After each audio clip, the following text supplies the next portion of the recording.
Oh, you wouldn't want to mess with the Ukrainians, man. You don't mess with Ukrainians, Kev. I've seen some stuff in Ukraine. I will never forget. Strelok's kind of part of the White Rock This posse. was not related to fights, by the way. No. Targa out there is watching. Either Targa or in Heartbeat or Hazuops or White-Ra. Or maybe some Blizzard employees. Shout out your names. Yes. They are watching and they will refer to what I just said. They will say, yes, Rotterdam is right. Some things you see them and you'll never forget. FXO Strelok is our red Terran spawning in the left bottom side of Cloud Kingdom. And Empire's BeastyQT, as we call him, the radioactive Terran, as once upon a time he did out goody. Was it the radioactive Terran or the Chernobyl Terran? Wow, wow. That's not appropriate at all, man. It's the radioactive Terran. How's that not appropriate? That's I'm not going to go into Is that like offensive to Europeans? Well, I don't think it was a very fun part of history for the Ukrainians. Okay, that's a fair point. But I mean, it's not a super sensitive issue, but no, we definitely did not say that, man. That's not a fun nickname to give to someone. It's kind of like calling somebody radioactive. Nah, that's game-wise, man. It's a come on. You cannot do that. Well, it definitely wasn't trying to be offensive. No, I know. But it was definitely, we definitely did not call him the Chernobyl Terran, man. I'm very damn sure we called him the radioactive Terran because he dropped like 50 nukes in one game. I remember. Yes. FXO Strelok is going to open up with a refinery this game, Ben. So, no Command Center first, of course. Cloud Kingdom, a much smaller map than Cloud Kingdom. And I'm pretty sure that Strelok was quite shocked after how the previous game unfolded. It's like, okay, I expected to lose a few SCVs against the Terran player who opened up with a refinery and went for an aggressive opening. But 24. Yeah, not quite what he signed up for, Kev. Looks like this time Strelok, though, being the gassing player, is going to be a little bit more aggressive.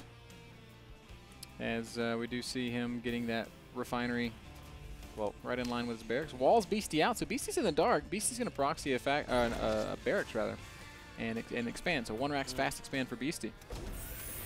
He's going to float over the racks right now. I kind of wonder why he did that.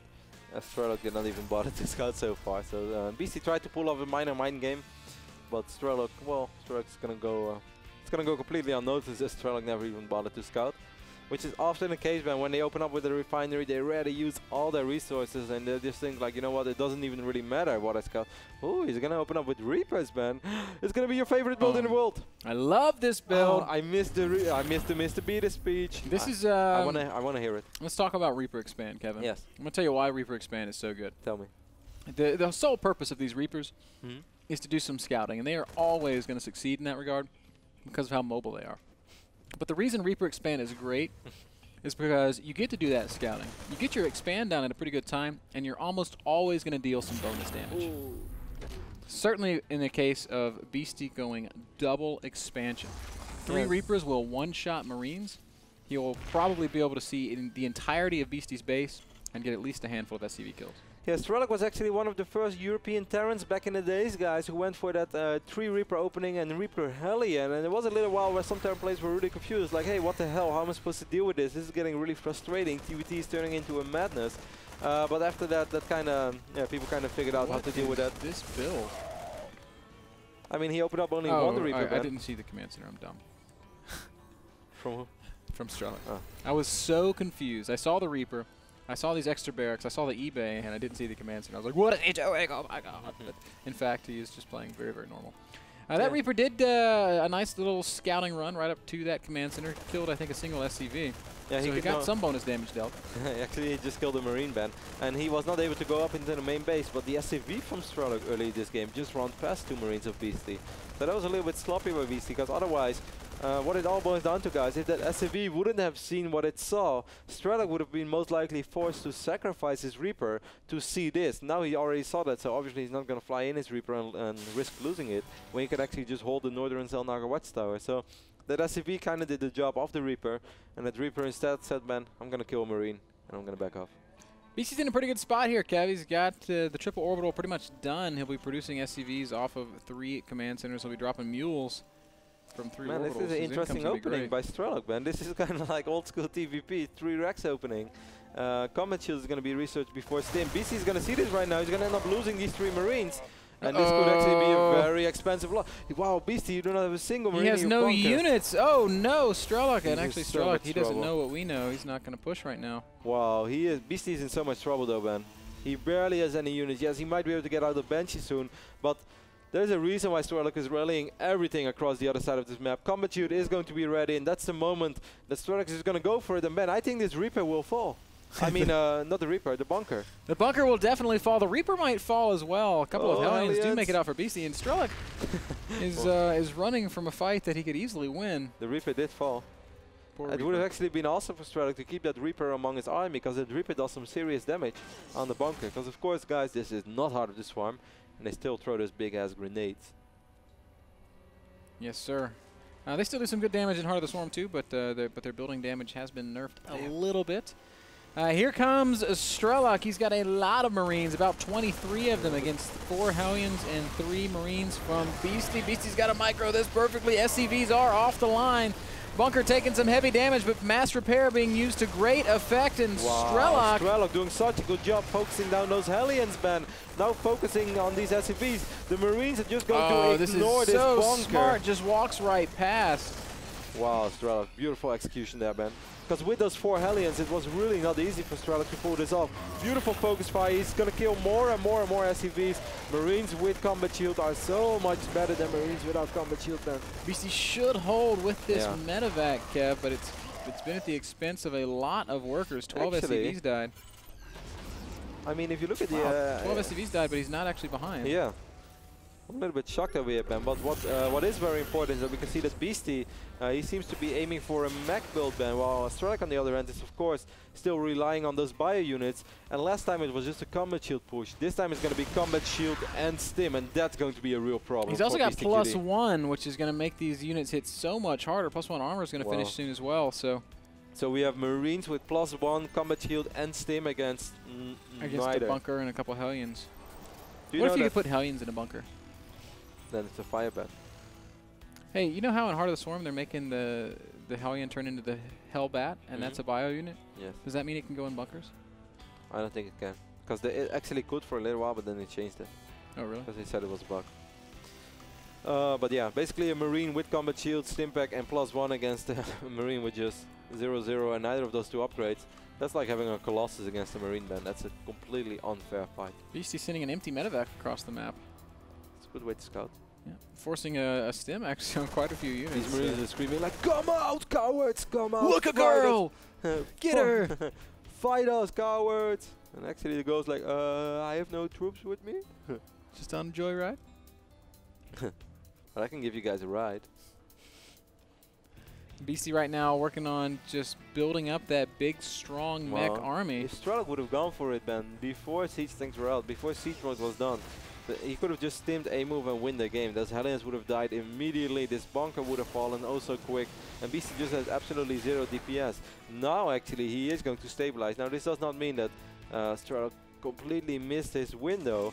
But now at least Beasty will be able to drag it into late game. And I know for a fact that Beasty lost playing mech. Yeah, his late game mech is very good in this matchup. Strelok's still moving around the map, though. He's got some Marauders sprinkled in. They're going to help out against Beasty's siege tanks. I mean, as soon as, if they're going to fight real soon, you could still hope that Strelok finds 1 or 2 tanks uncovered and tries to pick them off one by one. And that is, of course, the power of the bio army, as it's so much more mobile than this static mech army from BeastyQT. But Ben, it's going to look harder and harder soon, because now the sensor tower is up, tanks are sieged over here. And we have missile turrets as well to deal with drops, potentially. And I think Beasty will be able to stabilize and macro up from 3 bases, and that's a little bit scary. Yep, but I'd like to see him get a couple of Vikings out just so that he can make himself safe against drop play. And we do see he is producing a few Vikings, so that's a nice move from Beasty. He has a lot of turrets all around, has a tank in a good position, so Beasty is very well prepared. He has the sensor towers as well, so he knows exactly what's going on. Strelok, though, not in a bad shape either, just continuing to macro up, actually adding his 4th base. So realizing that he has map control, realizing that Beasty's playing a very passive, static mech style. This Marine is staring straight into... Actually, I think a Marine with 1-1 upgrades and stim kills a Hellion in 1-on-1 fight, no? 16 damage. If he needs a good 10 seconds. He needs 4 shots after it stims. Yeah.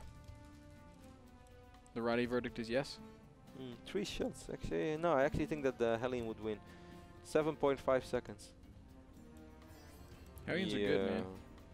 Yeah, There's no such thing as a non-cost-effective Hellion. That's what you always say, man. Wow, this is such a quick fusion core for Strelok. That's a strange choice, as we do see some Hellions from Beasty making their way around the bottom half of the map. They're going to harass this wall.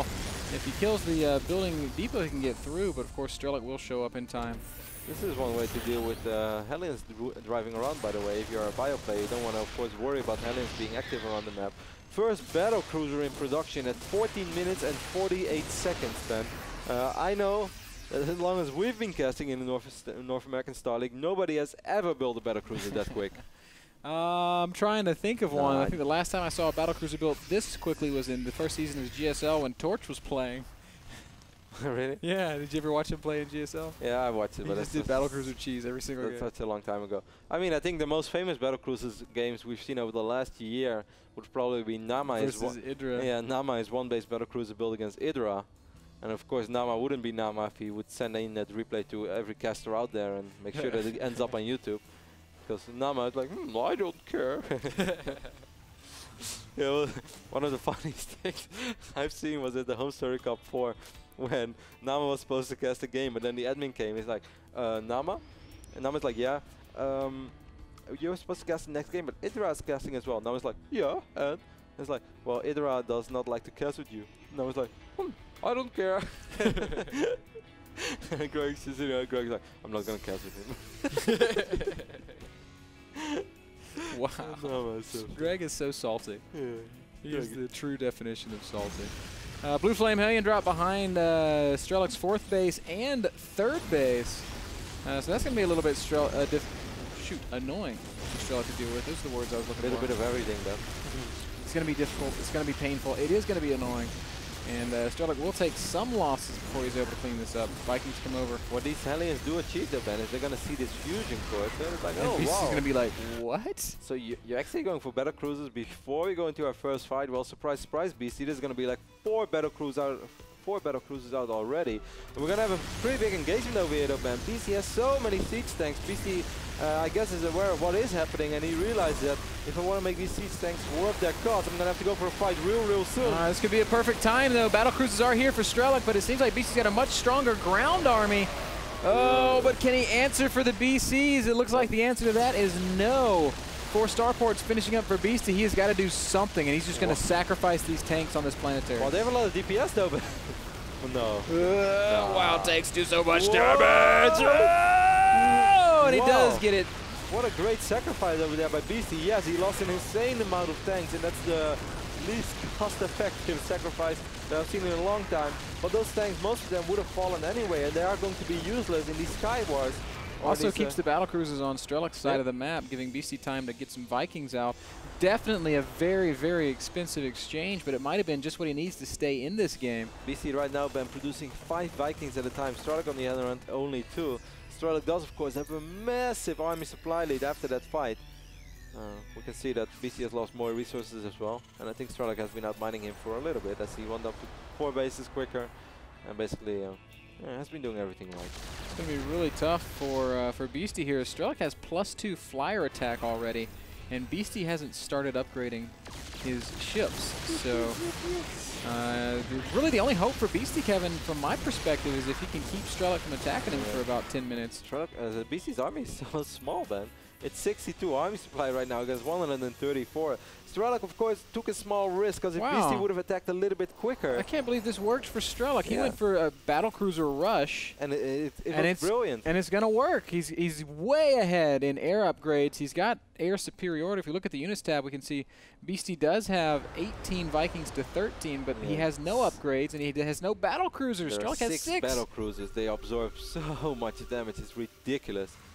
After all, they do cost 400 minerals and 300 gas. So one thing Strelok hasn't done is send those BCs back to the starport for that weapons refit. There will be no Yamato cannon. Strelok's going to stim in, man, with quite a few bio units that he still had. He's going to focus his planetary fortress. He's losing so many Marauders, but he's also killing an insane amount of SCVs, and eventually this planetary fortress will fall. Viking Wars happening, though. PDG's going down. PDD is going to be huge right now. It was a really nice choice by Beasty, and he does thin out quite a few of Strelok's Vikings. Beasty 17, Vikings 12 now. He's still 40 army supply ahead, Ben, and as you said, he's just so far behind in air upgrades as well. He's working off both armories though, so he's getting the armor and the attack upgrade on the same time.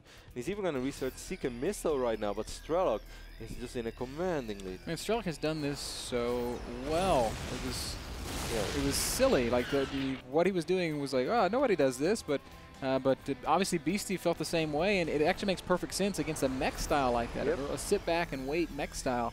Strelok knows if BC is going to wait out till he's going to be at 180, 200 supply, which is normally what you want to do if you're a mech. You don't want to take these smaller fights because then the bio units get stronger and they're able to flank you, they're able to pick off some siege tanks. So BC just did what he would normally do, max out. Then he saw the fusion core and he's like, oh, I might have to attack already, but by then it was way too late as Strelok went for battle cruisers so quick. Battle cruisers, Strelok did find this planetary fortress on the left top side of the map, fix it off. He's losing a few Marauders in the process, but that's okay, Ben, because that means more battle cruisers and more Vikings. What a smart game by Strelok. Yeah, really, really cool. Strelok's continuing to add in big upgrades, getting high-sec auto tracking.